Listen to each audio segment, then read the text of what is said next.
মাইলেজের মহাপ্রতারণা। কোম্পানিগুলো কি আমাদের পকেট কাটছে? প্রশ্ন রইল।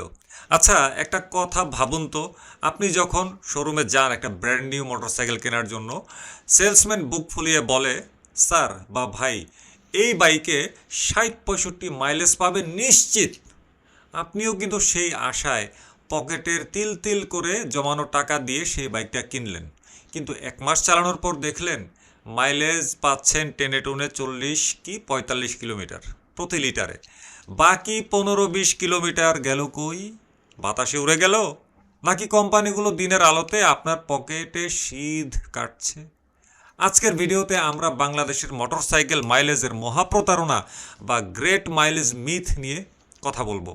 আমরা কোনো ল্যাবরেটরি টেস্ট নয়, বরং বাংলাদেশের জ্যাম, ভাঙাচোরা রাস্তা আর আমাদের রূঢ় বাস্তবতার সেগুলোর তথ্য নিয়েছি ইউজারদের কাছ থেকে। তাছাড়া অতীতে তো আমি মাইলেজ নিয়ে বহু ধরনের কাজকর্ম করছি, সেগুলোর আঙ্গিকেই হবে কথাবার্তা।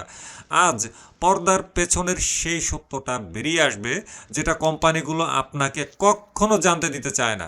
মনে রাখবেন, সত্য সুন্দর আর তোষামোদ কুৎসিত। আপনারা দেখছেন রিকু ব্লগস। ফিরে আসছি ইন্ট্রোর পরে।